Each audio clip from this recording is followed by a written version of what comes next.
नमस्कार, स्वागत है आपका जी बिहार झारखंड में। आपके साथ मैं हूं अभिषेक कात्यायन।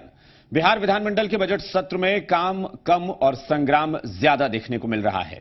कल भी दरभंगा और भागलपुर के मुद्दे पर सदन में हंगामा हुआ था। आज भी सदन की कार्यवाही शुरू होते ही जोरदार हंगामा शुरू हो गया। विधानसभा के अंदर आरजेडी और कांग्रेस के नेताओं ने जोरदार हंगामा मचा दिया। सभी हिंसा पर कार्रवाई की मांग के साथ साथ गिरिराज सिंह के इस्तीफे की मांग कर रहे थे। तो प्रदर्शन लगातार जारी है, हंगामा लगातार जारी है और इस वजह से जो सत्र है उसमें कार्यवाही नहीं चल पा रही है। विधानसभा की कार्यवाही नहीं चल पा रही है सुचारू रूप से। बार बार सदन की कार्यवाही रद्द हो रही है। सोमवार को भी हमने देखा था दरभंगा और भागलपुर के मुद्दे पर जबरदस्त हंगामा हुआ था सदन में, और आज भी सदन की कार्यवाही जैसे ही शुरू हुई विपक्ष का हंगामा शुरू हो गया। आरजेडी और कांग्रेस के नेता जो हैं वो जोरदार हंगामा करते नजर आए। सभी विधायक हिंसा पर कार्रवाई की मांग कर रहे हैं और गिरिराज सिंह केंद्रीय मंत्री हैं, उनके इस्तीफे की मांग पर अड़े हुए हैं। ये दो तस्वीरें हैं, सदन के बाहर और सदन के भीतर, दोनों जगह की तस्वीरें। सदन में हंगामे के दौरान मंत्री श्रवण कुमार ने सरकार पर महज हंगामा कर सरकार को काम नहीं करने देने का आरोप लगाया विपक्ष पर। तो नेता प्रतिपक्ष तेजस्वी यादव ने कहा कि सरकार ने अब तक क्या कार्रवाई की है इसकी जानकारी होनी चाहिए। कल भी इसी सवाल को उठा रहे थे और आज भी उसी सवाल को, हर दिन एक ही सवाल को उठाते महोदय। आज सदन की कार्यवाही को चलने नहीं देते हैं और कार्य स्थगन प्रस्ताव पर बहस का समय है महोदय। उसके लिए कार्य संचालन नियमावली में नियम का प्रावधान है महोदय। और इतने पुराने सदस्य हैं माननीय अवधेश बाबू, और सदन का समय खराब कर रहे हैं। कार्य स्थगन प्रस्ताव पर जो समय निर्धारित है महोदय, उस समय अगर कोई बात उठावे तो अच्छी बात होगी महोदय। और इस तरह से समय का, सदन का समय बर्बाद कर रहे हैं महोदय। चाहे जो भी इस तरह के मामले हैं महोदय, अगर अपने जगह से उठाएंगे तो सरकार उसका जवाब भेज देगी और कार्रवाई भी करेगी महोदय। और वैसे भी सरकार इन विषयों पर कार्रवाई कर रही है महोदय, और ये अनावश्यक रूप से सदन का समय बर्बाद कर रहे हैं। जो लोग देश में दंगा फैलाने का काम कर रहे हैं और जिनको संरक्षण दिया जा रहा है महोदय, कल हमने मुख्यमंत्री जी का बयान सुना। मुख्यमंत्री जी का बयान में था कि समाज तोड़ने वालों का साथ नहीं देंगे। मुख्यमंत्री जी से हम जानना चाहते हैं कि समाज तोड़ने वालों को चोर दरवाजे से कौन लेकर के आया। चलिए, और उन्हीं के महोदय, उन्हीं के उप मुख्यमंत्री कहते हैं कि दरभंगा का जो मसला था वो जमीन विवाद को लेकर के था, और इन्हीं के केंद्र राज्य मंत्री और इन्हीं के प्रदेश अध्यक्ष वहां जाकर के भड़काने का काम करते हैं, लोगों को उकसाने का काम करते हैं। तो उनपे क्या कार्रवाई कर रहे हैं उप मुख्यमंत्री जी, ये बताएं महोदय। महोदय महोदय कौन झूठा है कौन सच्चा है? सुशील मोदी जी सच्चे हैं या कौन सच्चा है महोदय?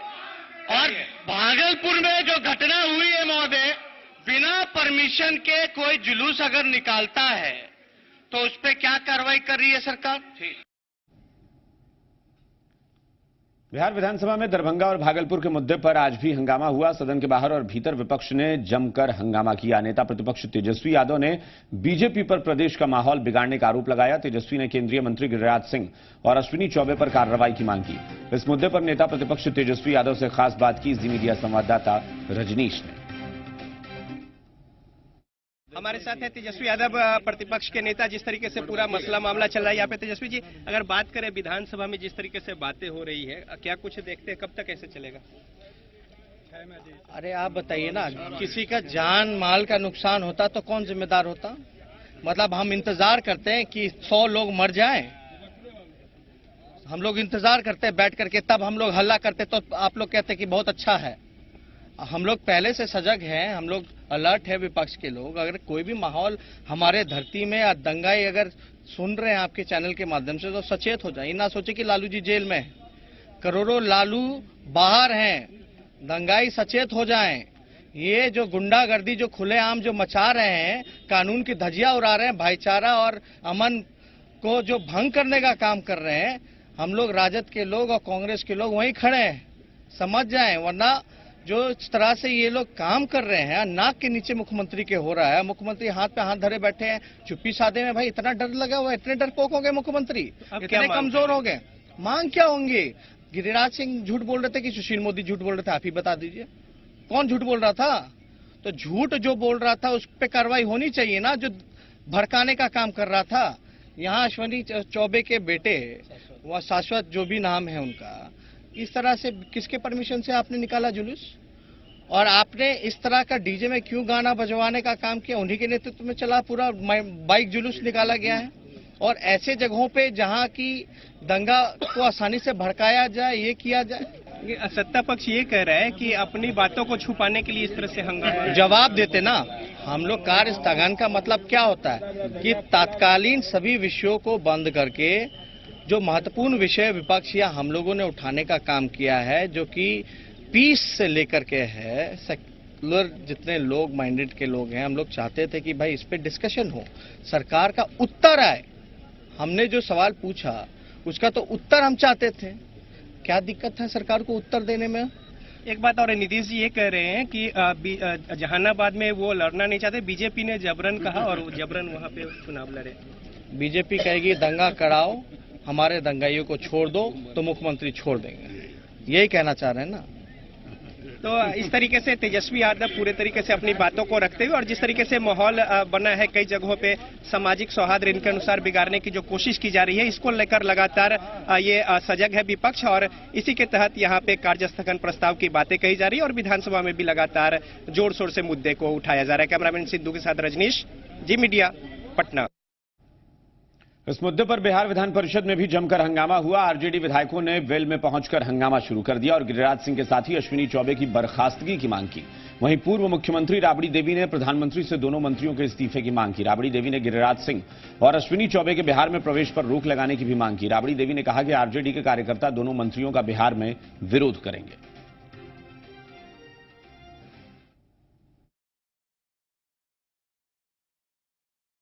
दंगा कराने में उसकाने में तो यही लोग हैं। दूसरा पर आरोप लगाना गलत बात है। ये तो बीजेपी दंगाई है ये शुरू से, ये तो अधिकार उनका सरकार है, भारत सरकार से लेके बिहार में, इसीलिए अपना तूफान में है। बाहुबली लोग है, वो लोग बाहुबली लोग है। मांग इस्तीफा करे, मांग करते हैं। इराक में अगवा किए गए 39 भारतीयों को आईएसआईएस ने मार डाला है। ये जानकारी विदेश मंत्री सुषमा स्वराज ने संसद में दी। सुषमा स्वराज ने बताया कि आईएसआईएस ने सभी भारतीयों की हत्या कर इराक के बदूश की पहाड़ी में दफना दिया। बाद में जब भारत की टीम इराक सरकार की मदद से उस जगह पर पहुंची तो यह पता चला कि ठीक 39 लोगों के शव एक जगह पर पहाड़ी पर दफन किए गए हैं। भारत सरकार ने लापता भारतीयों के रिश्तेदारों से शवों के डीएनए सैंपल को मैच करवाया, जिसके बाद दुखद जानकारी मिली कि ये सभी वही 39 भारतीय हैं जिन्हें आईसिस ने मोसुल से अगवा किया था। आज मेरे पास दोनों बातों के पक्के सबूत हैं। पहला कि हरजीत मसीह की कहानी सच्ची नहीं थी, और दूसरा, भारी मन से कह रही हूं, वो लोग मार दिए गए हैं। अगर ये खोए हुए रहते, मिसिंग कैटेगरी में रहते जो आज तक थे, तब तक एक आस बंधी रहती, क्लोजर नहीं होता। लेकिन मैंने कहा था कि मैं पक्के सबूत के साथ क्लोजर करूंगी। आज मैं ये कहना चाहूंगी कि जब हम उनके परिवारजन को उनके बच्चों की अस्थियां, उनके पार्थिव शरीर दे देंगे तो भले ही रोध होकर सही, लेकिन वो क्लोजर कर देंगे। इराक में भारतीयों के नरसंहार के मुद्दे पर विदेश मंत्री सुषमा स्वराज ने लोकसभा में भी बयान देने की कोशिश की, लेकिन विपक्ष के हंगामे की वजह से वो बयान नहीं दे सकी। स्पीकर सुमित्रा महाजन ने हंगामा करने वाले सांसदों को संवेदनहीन कहा। मैं नहीं चाहती कि देश दूसरे देश के लोगों के माध्यम से इसको जाने।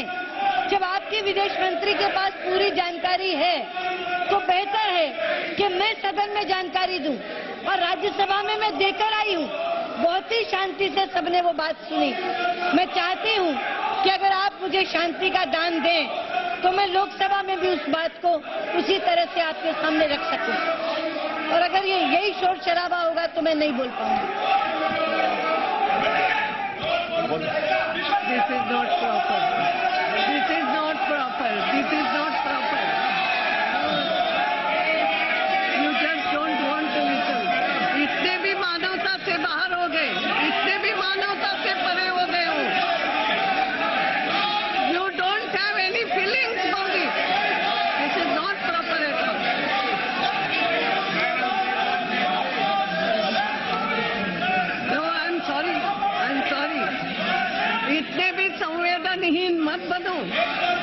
इतने भी संवेदनहीन मत बनो, इस तरीके की राजनीति मत करो please please, that will spoil all of no, I am sorry. तो ये दो तस्वीरें हैं उन भारतीयों की। दरअसल एक तस्वीर जिसमें 2014 में मोसुल से अगवा हुए थे ये शख्स, जिन्हें अब बदूस में नरसंहार के बाद दफना दिया आईएसआईएस ने, और ये अब प्रमाणित हो चुका है, ये पुख्ता तौर पर सबूत मिल चुके हैं कि जिन शवों को दफनाया गया है बदूस में, ये सब वही 39 भारतीयों के शव हैं जिन्हें अगवा किया गया था 2014 में मोसुल से।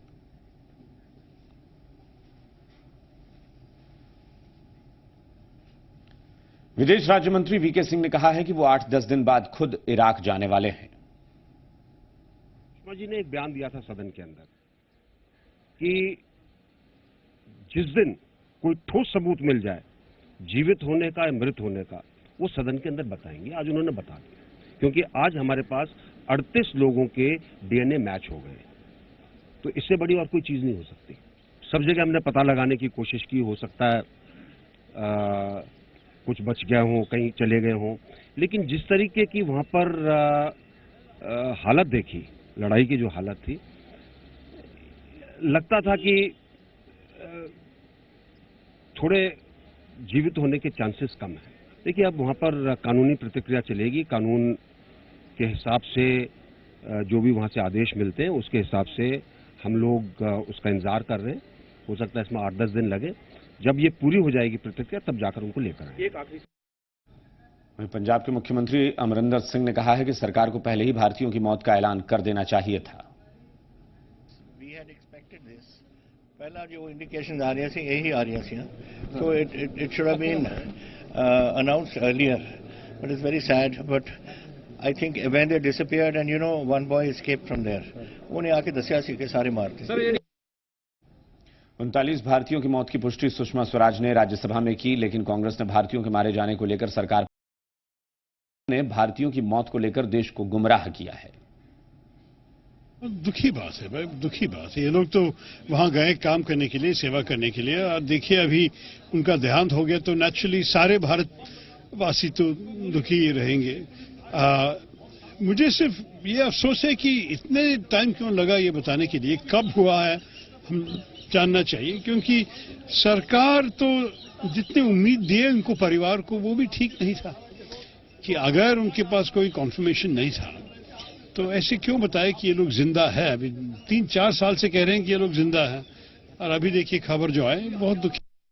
बहुत इस बात का अफसोस हुआ है, हमारे बच्चे जो हैं वो नहीं रहे, और हमारा ये पहले से ही मानना था। मैडम जो मर्जी कहें, मैंने पहले भी 1 साल पहले कहा था कि सुषमा जी हमारे बच्चों की, हमारे फ्यूचर, बच्चों के फ्यूचर की बात है, आप एक गवर्नमेंट के रिजिड स्टैंड को छोड़िए, जो असलियत है वो बताइए, और आप पार्लियामेंट को, देश को मिसलीड मत कीजिए। मगर आज तकरीबन 7-8 महीने के बाद she has come to that very position. आज उन्होंने ये बात कही, और मैं डिमांड करूंगा कि अब जब आपने ये एक्सेप्ट कर लिया, उनकी बॉडीज को आप लेकर आ रहे हो, पंजाब पर भी लेकर जाओगे, हिमाचल और बिहार और जहां के भी नौजवान बच्चे थे, मैं उनकी फाइनेंशियल कॉम्पनसेशन की बात करता हूं कि government must compensate them because they have undergone. बहुत मुश्किल हालात उन्होंने कई सालों से गुजारे हैं, गरीब परिवार है, उनकी मदद की जाए। विदेश मंत्री सुषमा स्वराज के ऐलान के बाद भी परिवार वालों को अपनों के मारे जाने का भरोसा नहीं हो रहा है। इराक में जिन 39 भारतीयों की हत्या हुई है उनमें पंजाब के मनजिंदर सिंह भी शामिल थे। मनजिंदर सिंह की बहन गुरपिंदर कौर ने कहा कि वो इस बारे में सुषमा स्वराज से बात करेंगे। सर मैं सिर्फ टीवी ਤੇ ਸੁਣਿਆ, ਮੈਨੂੰ ਇਹਦੇ ਬਾਰੇ ਅਜੇ ਤੱਕ ਕੁਝ ਨਹੀਂ ਪਤਾ। ਜਦ ਤੱਕ ਮੈਨੂੰ ਐਮਏ ਖੁਦ ਕੰਟੈਕਟ ਨਹੀਂ ਕਰਦਾ ਮੈਂ ਨਹੀਂ ਮੰਨਦੀ ਵੀ ਮੈਨੂੰ ਕੁਝ ਕਹਿਣਾ ਚਾਹੀਦਾ, ਜਾਂ ਮੈਨੂੰ ਕੋਈ ਇਨਫੋਰਮੇਸ਼ਨ ਹੀ ਨਹੀਂ ਹੈਗੀ। 14 ਸਾਲ ਤੋਂ ਹੀ ਮਿਨਿਸਟਰ ਮੈਨੂੰ ਕਹਿ ਰਹੀ ਹੈ, ਔਰ 4 ਸਾਲ ਤੋਂ ਹੀ ਮਿਨਿਸਟਰ ਮੈਨੂੰ ਕਹਿ ਰਹੀ ਹੈ ਕਿ ਉਹ ਜ਼ਿੰਦਾ ਆ, ਔਰ ਮੈਂ ਉਹਨਾਂ ਦੀ ਲੋਕੇਸ਼ਨ ਟ੍ਰੇਸ ਕਰ ਲਈ ਆ। ਮੈਨੂੰ ਨਹੀਂ ਪਤਾ ਮੈਂ ਉਹਨਾਂ ਦੀ ਕਿਹੜੀ ਗੱਲ ਤੇ ਯਕੀਨ ਕਰਾਂ। घाटशिला बहरागोड़ा में फाइटर प्लेन क्रैश हो गया है। मोहुल डंगरी में यह फाइटर प्लेन क्रैश हुआ है। यह बड़ी खबर आ रही है इस वक्त घाटशिला से। एक हेलीकॉप्टर क्रैश हो गया है घाटशिला में बहरागोड़ा में। यह फाइटर प्लेन बताया जा रहा है, फाइटर हेलीकॉप्टर है, और ये मोहुल डंगरी में क्रैश हुआ है। तो इस वक्त की बड़ी खबर, एक हेलीकॉप्टर बताया जा रहा है, फाइटर हेलीकॉप्टर है, ये क्रैश हो गया है मोहुल डंगरी में। घाटशिला का मामला है, घाटशिला बहरागोड़ा में फाइटर प्लेन क्रैश होने की खबर आ रही है इस वक्त। मोहुल डंगरी का इलाका है, मोहुल डंगरी में ये प्लेन क्रैश हुआ है।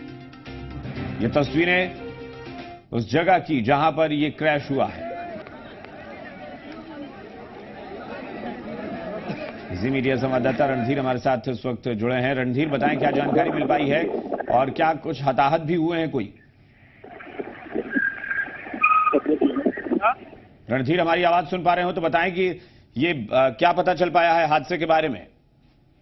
जी, ये बताया जा रहा है कि फाइटर प्लेन हेलीकॉप्टर है जो यहाँ से बहरागोड़ा की तरफ से लैंड कर रही थी और उसमें अचानक खराबी आ गई, जिसको लेकर के उसके जो पायलट हैं वो पैराशूट के द्वारा अपनी इमरजेंसी लैंडिंग की और हेलीकॉप्टर को भी इमरजेंसी लैंडिंग नदी के बीच में किया गया है। नहीं तो ये पायलट जो है वो सुरक्षित हैं या नहीं?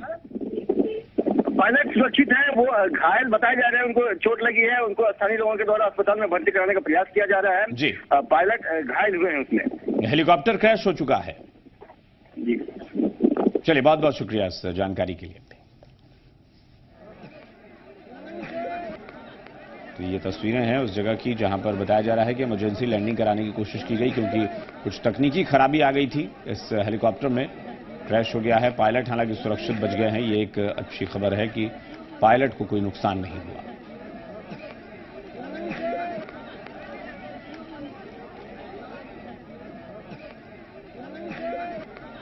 जी मीडिया संवाददाता सनी शारद इस वक्त हमारे साथ फोन लाइन पर जुड़े हैं। सनी, बताएं क्या जानकारी मिल पाई है इस बारे में कि कैसे हुआ है ये पूरा हादसा और कौन कौन लोग थे उसमें सवार, कितने लोग थे?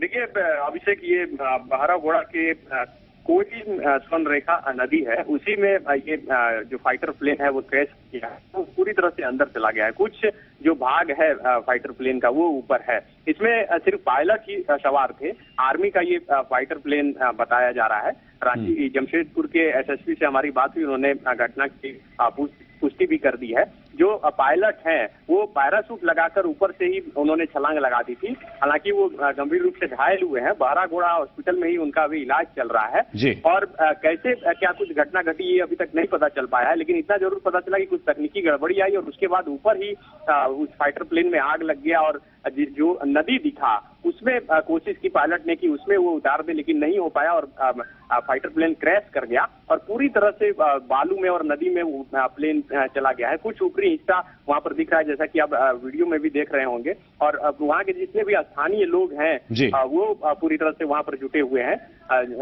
जो जमशेदपुर के एसएसपी हैं अनूप बिरथरे, उन्होंने ये सूचना जरूर दी कि इस घटना में किसी के हताहत होने की सूचना नहीं है, क्योंकि पायलट ने छलांग लगाने से पहले इतनी जरूर पूरी कोशिश की कि प्लेन कहीं ऐसे भीड़भाड़ वाले इलाके में नहीं गिरे जिससे कि बड़ा नुकसान हो। उन्होंने देखा कि नदी कहाँ है, पानी कहाँ है और उसके बाद वहां पर प्लेन को क्रैश कराया है। और प्लेन क्रैश करने से पहले उन्होंने ऊपर से ही छलांग लगा दी थी। हालांकि वो घायल हुए हैं और उनका इलाज अभी बहरागोड़ा में चल रहा है। बिल्कुल सनी, जाहिर तौर पर ये निश्चित तौर पर पायलट की बहादुरी है कि पायलट ने कोशिश पूरी की कि रिहायशी इलाके में ये हेलीकॉप्टर क्रैश ना हो, जिससे कोई नुकसान नहीं हो, और इसलिए ऐसी जगह पर वो हेलीकॉप्टर को ले गए जहां पर वो कोशिश करके नदी में उतार सके, लेकिन ये संभव नहीं हो पाया, क्रैश हो गया, लेकिन पायलट घायल हैं। बहुत बहुत शुक्रिया सनी इस पूरी जानकारी के लिए। इस मामले पर एसएसपी जो हैं घाटशिला के, उनका भी ये कहना है कि सिर्फ घायल हुए हैं पायलट, लेकिन कोई चिंता की बात नहीं।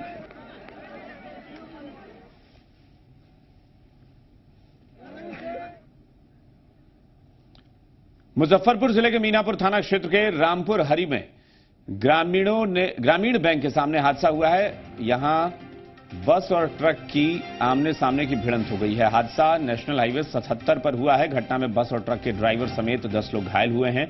इन्हें इलाज के लिए एसकेएमसीएच में भर्ती कराया गया है। ये तस्वीरें हैं उस वाहन की, इस ट्रक की जो हादसे का शिकार हुआ है, और ये बस भी है वहां पर। जी मीडिया संवाददाता अरुण हमारे साथ जुड़े हुए हैं। अरुण, बताएं जो घायल हैं उनकी हालत फिलहाल कैसी बताई जा रही है?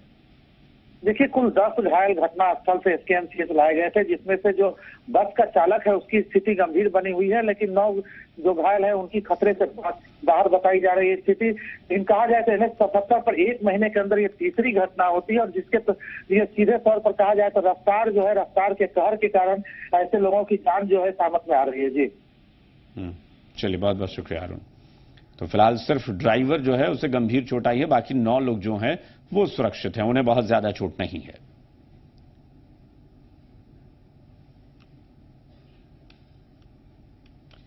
समस्तीपुर में दारोगा भर्ती परीक्षा प्रश्न पत्र लीक मामले को लेकर दारोगा अभ्यर्थियों ने प्रदर्शन किया है। दलसिंह सराय के अभ्यर्थियों ने महावीर चौक पर सड़क जाम कर दिया और परीक्षा रद्द करने की मांग कर रहे हैं।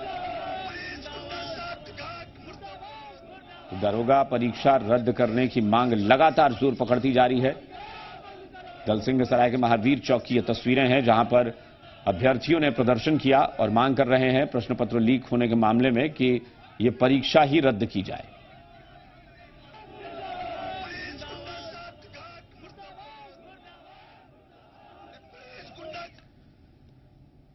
बेगूसराय में भैंस चराने को लेकर हुए विवाद में पिता और पुत्र की पिटाई कर दी गई। घायल विनोद नाम के शख्स की इलाज के दौरान सदर अस्पताल में मौत हो गई। मामला बलिया थाना क्षेत्र के सोनबरसा दियारा का है। बताया जा रहा है कि विनोद यादव का बेटा रविवार की शाम भैंस चरा रहा था, तभी उसकी भैंस सुजीत यादव के खेत में चली गई, जिससे नाराज होकर सुजीत यादव ने बच्चे की पिटाई कर दी। शिकायत लेकर विनोद यादव जब पहुंचा तो संजीत और उसके परिजनों ने उसकी भी पिटाई की। गंभीर हालत में विनोद को इलाज के लिए सदर अस्पताल में भर्ती कराया गया, जहां उसकी मौत हो गई। फिलहाल पुलिस शव को कब्जे में लेकर अब जांच शुरू कर चुकी है। पुलिस आरोपी की गिरफ्तारी के लिए छापेमारी कर रही है।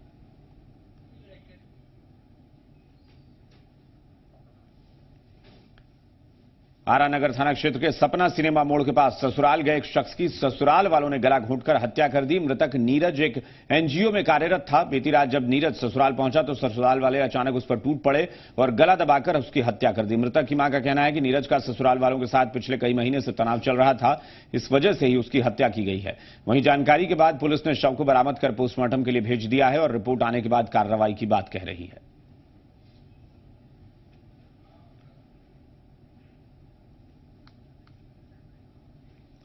एक बड़ी खबर आ रही है नालंदा से। घूस लेते सीईओ को गिरफ्तार किया गया है। निगरानी की टीम ने सीईओ को गिरफ्तार किया है। रंगे हाथ पकड़ा गया है रिश्वत लेते हुए। कतरी सराय के सीईओ रिश्वत लेते हुए गिरफ्तार किए गए हैं। ये बड़ी खबर आ रही है इस वक्त नालंदा से। कतरी सराय के सीईओ के खिलाफ कार्रवाई की है। निगरानी की टीम ने रंगे हाथ रिश्वत लेते हुए पकड़ा गया है। घूस ले रहे थे, उसी दौरान गिरफ्तार कर लिया गया है कतरी सराय के सीईओ को। इस बुलेटिन में फिलहाल इतना ही, लेकिन कहीं मत जाइए, एक छोटा सा ब्रेक के बाद खबरों का सिलसिला आगे बढ़ाएंगे राजेश कुमार।